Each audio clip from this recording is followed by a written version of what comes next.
So we're going to discuss French reindustrialization through the marine sector and the blue economy. And I'm pleased to welcome Antoine BERBAIN. You are the Deputy CEO of HAROPA Port. HAROPA stands for Le Havre, Rouen, and Paris. So we understand straight away what you are dealing with. So as we all know, we've experienced decades of deindustrialization, and we are now at a turning point with a reindustrialization that is displayed as a national priority, at least for now. So what does it mean to you? Well, thank you very much for having me here today. I'm very pleased to be able to address this topic that is very important to France and to ports. Reindustrialization and the blue economy are two separate topics that would probably deserve their own two-day symposium. But we're going to try and address this in a matter of minutes. And I decided to really focus on ports and the role in reindustrialization. Ports are really the connection between global economies and also between land and sea economy. So through ports, through main ports, we can work on reindustrialization, and we already have some tangible factors showing that this reindustrialization is happening. So I will be focusing on the role of ports, and I will be using the Seine Valley, which is the area that I know best, and I will be focusing on HAROPA port, and I will tell you more about this big port ecosystem along the Seine River. So you can, as you can see on this map, HAROPA port is the biggest port in France. It derived from the merger between the ports of Le Havre, Rouen, and Paris, and it was established in 2021, just 3 years ago.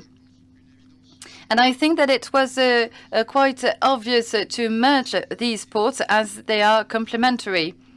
And they form a big industrial complex bringing together 12 million inhabitants only in the Paris area. So we would need to add inhabitants in Normandy on top of that. So since this merger, we've been using two names. Locally, it is called the river port for the Seine axis, and it's also called HAROPA port, and port without an S, port singular. And it's important to us. It means that it is one single port for the Seine Valley, serving territories and the economy. And what is transported on the Seine River? Well, first of all, we are connected to the sea and to the river routes, and 90% of French global trade. So everything goes through sea routes and river routes as well. And on the river routes, we find mainly construction materials. There's a major demand for construction materials in the Paris area, and also containers that can be transported through the Seine Valley and also beyond the Seine River from Le Havre. And our targets are quite easy to phrase. Our key goal is to support and to be competitive against the main European ports. It was important for us to be more competitive at the European level, and it's easy when we have 3 ports instead of 1. And Rotterdam, for instance, is much bigger than us. Same thing for Antwerp. Antwerp is handling twice as much goods as we do in HAROPA. So about the goods arriving in France, what's coming from French ports and foreign ports?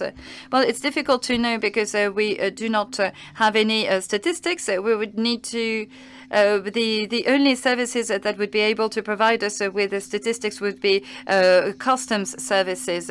So we can only have approximates.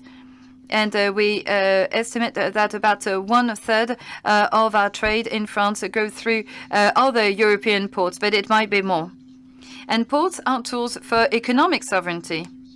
And they are also tools that enable to keep our added value on our territories. So we need our ports to be powerful, to be competitive, and this was the objective through HAROPA ports. To strengthen our ecosystem, we have two main goals. And this would lead us back to the theme of this keynote. First of all, we need to support new industrial projects and foster reindustrialization through decarbonization of the economy. This would go through the use of a less carbonized, less CO2-intensive energy, and using more low CO2 solutions. So this is one of the goals through the development of HAROPA Port and the Seine Valley. So it's also about the decarbonization of the carriage of goods, without impacting the competitiveness and the cost of carriage. So at sea, it will be done through the use of new fuels. This has already started, and this will be gaining ground in the near future using ammonia, e-methanol, e-methane. So we need to be able to produce them, to store them, and to place them in the holds of ships as well. And we also needed to develop a massified transport on land. So through rail transport and river transport. So these are quite economical modes of transport because it's a way of avoiding road transport. And these are also environmental friendly modes of transport because they are less energy intensive. They lead to lower CO2 emissions than road transport. So what is the global distribution between road traffic and river traffic? So I'm going to look at HAROPA port and include Rouen because Rouen is a maritime port. It's a seaport.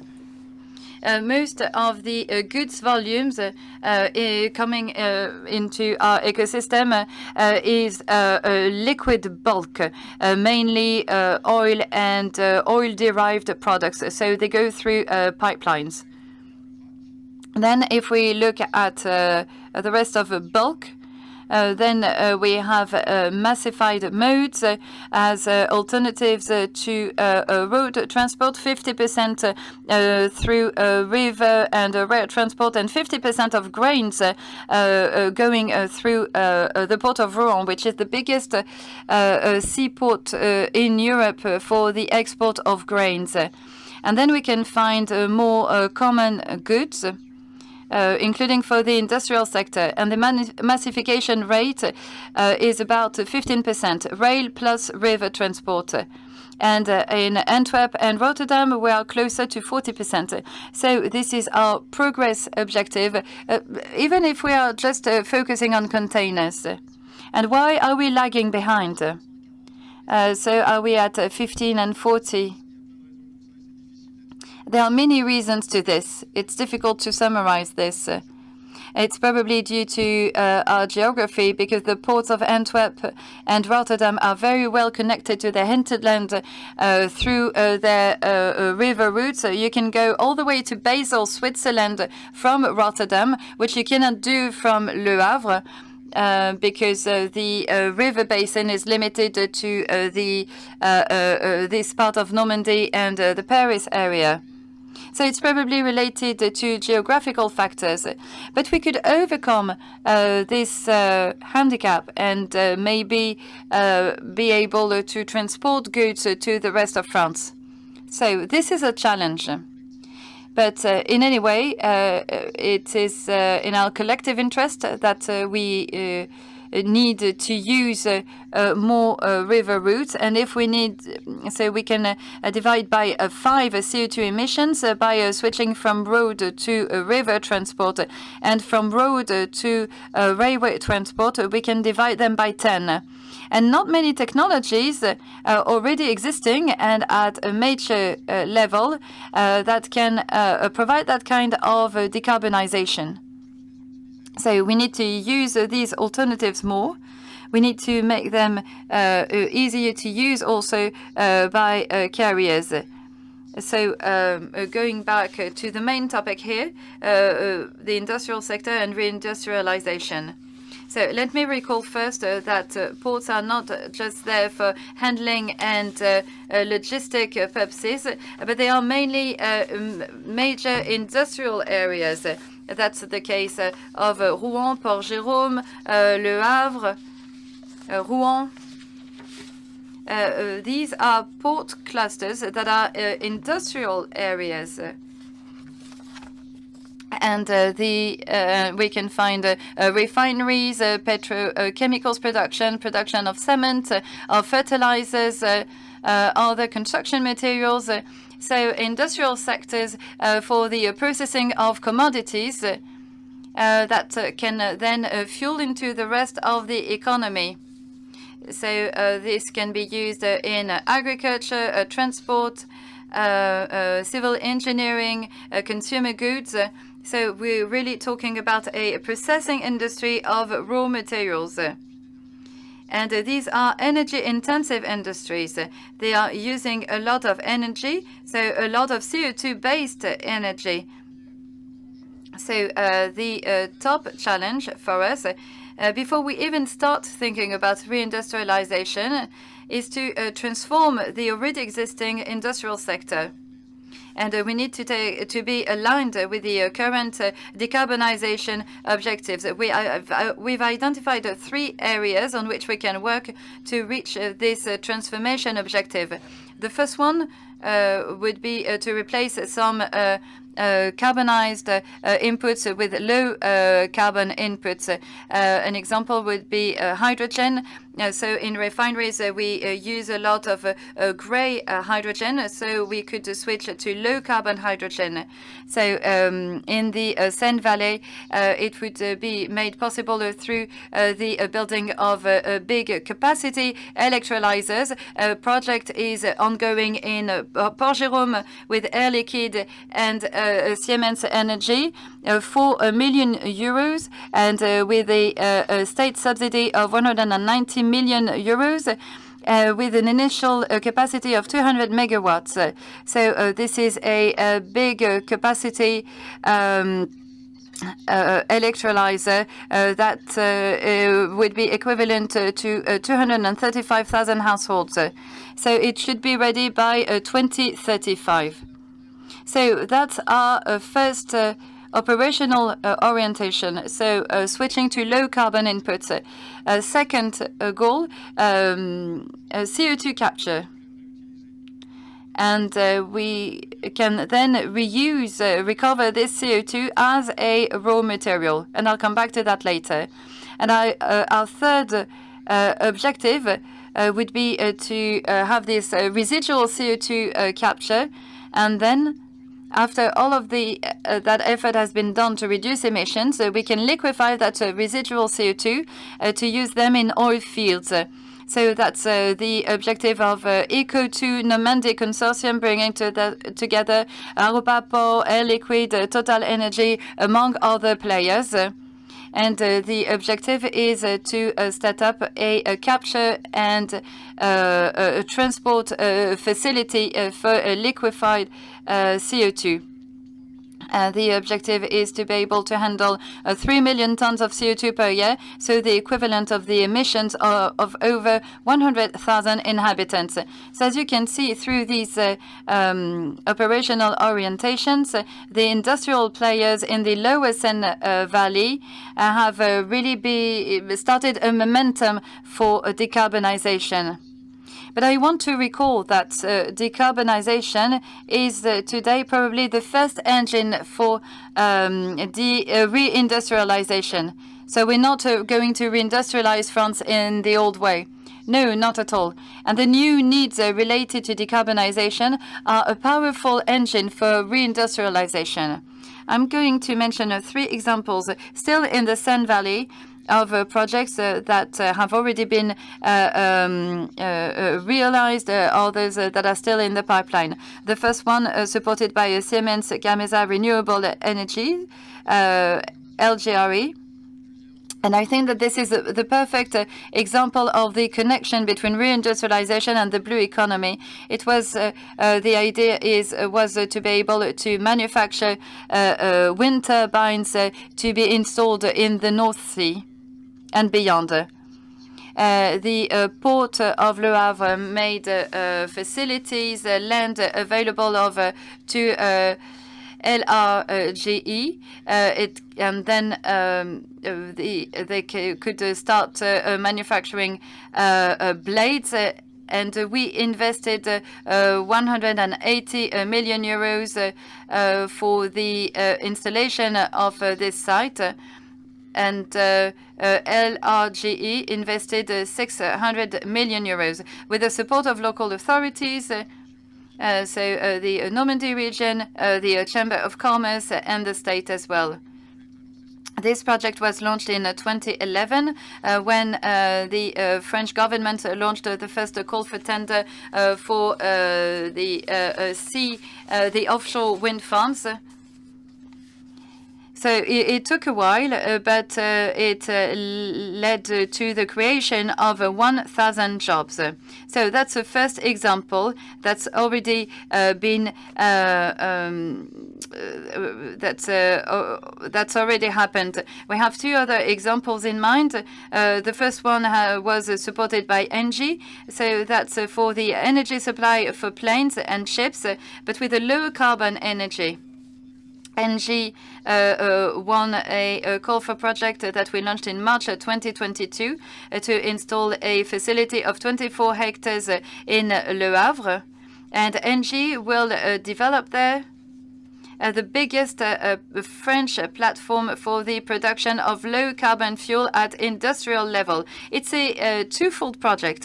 So there are 2 plants. The first one will be called Salamandre. It will produce biomethane through pyrogasification. It will be producing also CO2 that will be recovered by the second plant called kerosene that will be producing e-kerosene and hydrogen.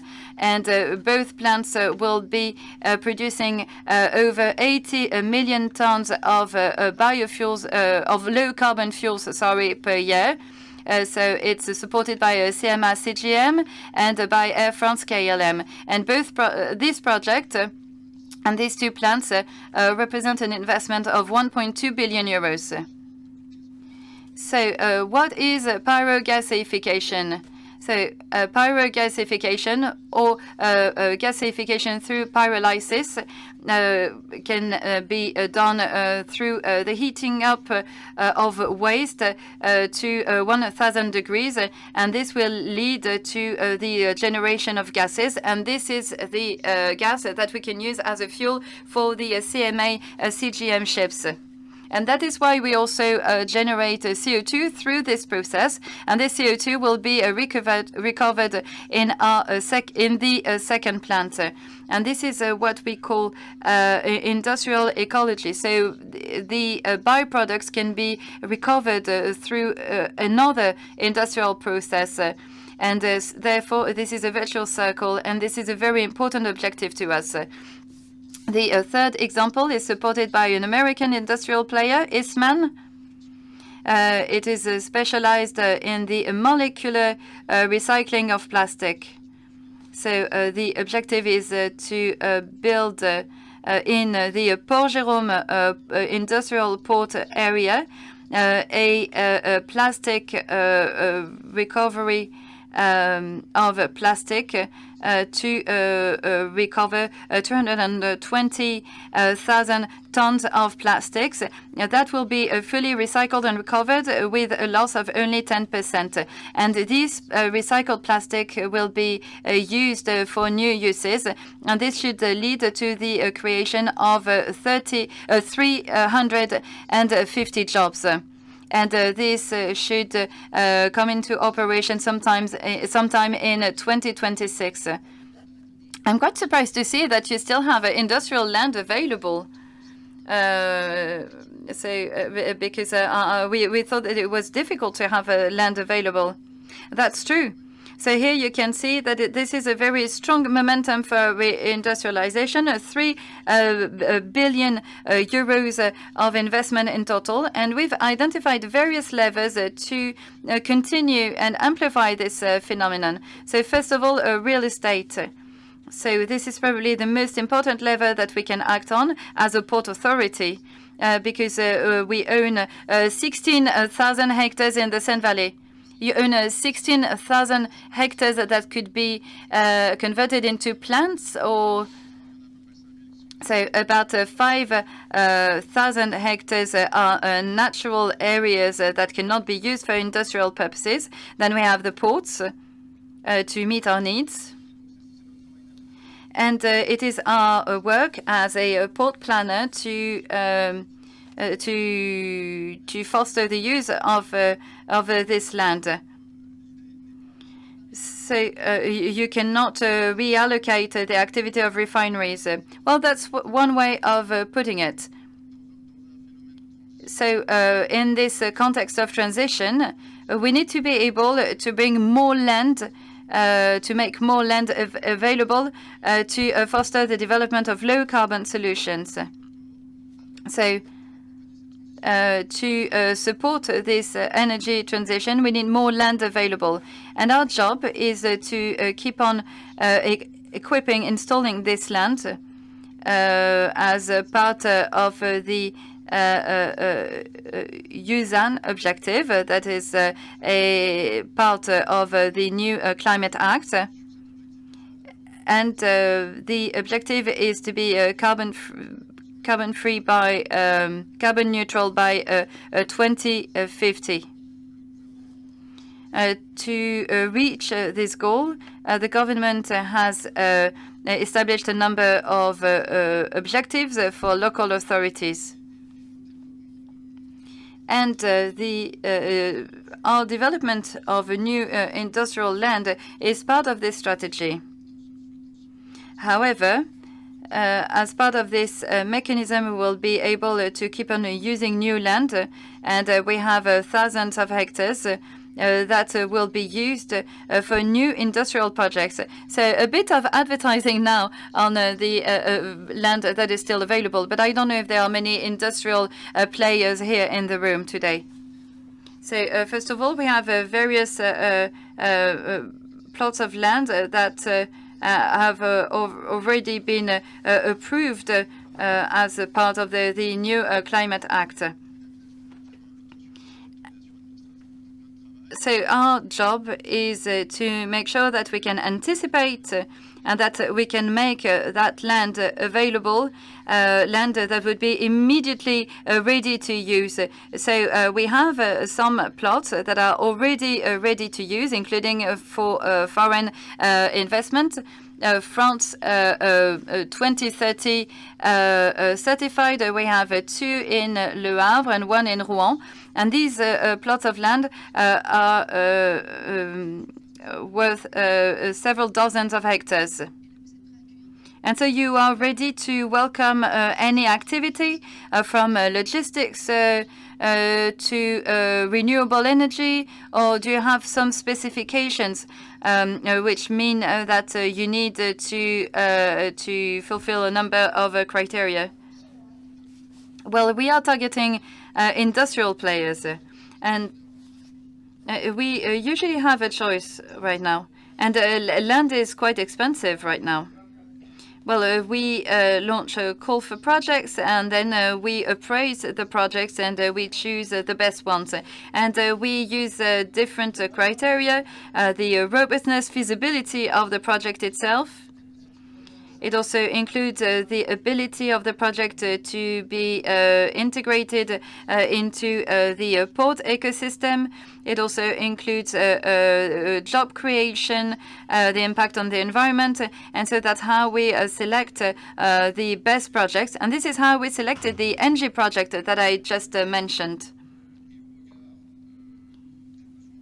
And we take into account our needs in terms of decarbonization. And very often we have various projects for one single plot. And so we need to make the right decision. So that's our first lever.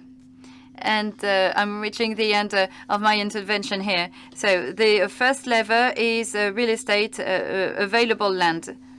And the second lever is energy, including electricity. So we need to make electrical power available in ports. Electricity, just like the rest of the economy, to be decarbonized. So for decarbonization, we need more electricity produced, generated in France through nuclear plants. But it can also be produced through wind farms, onshore and offshore, or through solar farms. And RTE, the French electricity distributor in France, has understood this challenge very well. Therefore, in the three main port areas in France, Fos, Dunkerque, and HAROPA, more power has been made available. In the Port-Jérôme and Le Havre area, where the Eastman project will be based, to meet the needs, there will be an extra power capability developed, and there will be also more underground cables made available to transport this high voltage energy. This project, supported by RTE on HAROPA, will be available in 2029, according to the RTE timeline. There's already been a public debate on this. There are some authorizations that are pending, but RTE is very optimistic about this project. So first lever, available land, second, electrical power, and the third one is transport infrastructure. We need to keep on investing in transport infrastructure, including for carriage of goods, to develop river transport and rail transport to decarbonize our modes of transport further. And this is what we call in French the chatière. So the biggest container terminals in France are in Port 2000, an infrastructure which was delivered around the year 2000 in the port of Le Havre, but with no access to the Seine River. The access to the sea is great, so we can welcome the biggest container ships 24/7. We're connected to 600 harbors in the world thanks to this maritime transport offering, but without any connection to the Seine and therefore to river transport. So that's why we're going to invest 20 years on, and probably late, but we're very determined. We'll invest in a connection between this sea terminal and the Seine River by creating a 2-kilometer breakwater connecting between Port de Mille and the historical harbor that is connected by the Tancarville locks and the Le Havre Canal to the Seine. It's a 200 million investment that got administrative clearance. There are still some recourses being applied to the administrative court. As is traditional, that's the lot of all projects, but we are determined because it's really part and parcel of decarbonization actions, and it's essential for the development of river transport on the Seine Valley. That's what I wanted to tell you today with these three major levers to continue this reindustrialization drive: land in the ports, electricity to the ports, and river and rail connections to decarbonization, land transport. A question about a fourth potential lever, people, men and women. That's something that we discussed in the opening with Nicolas Betou and the president of the Maritime Cluster. French harbors have a legacy in terms of labor relations. Now, amongst the levers, can we count on people? Yesterday, somebody used, they have a lot of solidarity, but just between them. Will they show solidarity, but with these projects as well? Collectively, we have a reputation to have unreliable harbors from the perspective of labor relations. We can always make progress, I think. But the projects that bring us together are much bigger than us, than ourselves. We can see the future jobs, the deployment, the development, the added value, all the future jobs, yes. So we will continue in that direction. We think that what's bringing us together is something, a goal that's bigger than ourselves, and that's going to increase jobs with more work on the docks. We saw that when the major announcement was made for us, that of TIL, an MSC affiliate that will invest massively in its Le Havre terminal to triple capacity to go through nearly 3 million containers on a single terminal of Port 2000. So they believe in the future. A ship owner, a world-class ship owner, expressed needs and ambitions for HAROPA port. So the future is ahead of us. Now we need to roll back our sleeves and we need to show solidarity around this goal. Sometimes we have our disagreements. Well, disagreements and labor relations are found in every firm, in every sector. But are there a couple of questions that you would like to ask to Antoine Verbin?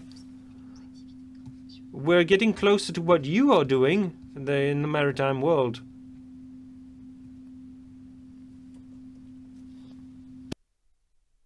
Frédéric, I'll let you introduce yourself. Hello, yes, thank you very much for this very comprehensive explanation about how HAROPA works and what its goals are. An additional question, but a very general one. The Seine-Escaut connector, are you seeing that as a chance for HAROPA or difficulty for it? That's a question that is important and it's fairly recurrent. That's a major subject that we've been talking about for a long time. It's not seen the same way whether you're in Le Havre or in Antwerp. And it's seen as a potential handicap in this competition we were discussing earlier, seen from Le Havre. When we built HAROPA Port, we asked ourselves about that, about the Seine North Europe Canal, the Port Autonome de Paris, the main goal of which is to grow river transport, whether it's coming from Le Havre or Antwerp. That wasn't a major change. But when we built HAROPA Port, we set the course for the Seine River. So a first big decision was made. The three of us got together, building a single port, as I said, from Le Havre to Paris. That means that the North Seine Canal has taken another hit. Well, our goal is to get stronger, to host added value on the Seine Valley, and to show that the seafront of the Paris region is Normandy. So we've set the course very strongly for us, for our priorities in terms of development. But then we're not building the Seine North Europe Canal. We need to adapt to this reality and see how that can also be an opportunity for us in terms of development. Only time will tell. But as things stand now, the Seine North Europe Canal should be delivered around 2030. That gives us a few more years to keep getting stronger and get ready for its opening. Michel? Could you bring a microphone to the front row, please? Yes, about production capacity for SAFs. We've heard a lot about that yesterday, but there are big expectations about that. So beyond the capacity that you've identified, that will be very welcome.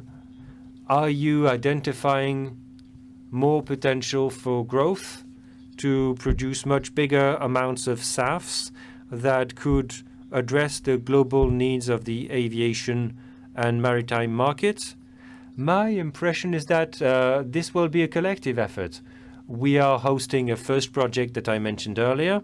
There will be more defending projects on land that we've put on the market. And if you add up all these projects, we're still far from the goal. So to answer your question, I think that this will need to be a collective effort by many players to address needs in terms of alternative fuels, next generation fuels for aviation. But we are very happy to host this first project very concretely on our land, on the industrial harbor area, but we'll need to help a lot more emerge, I think. One last question.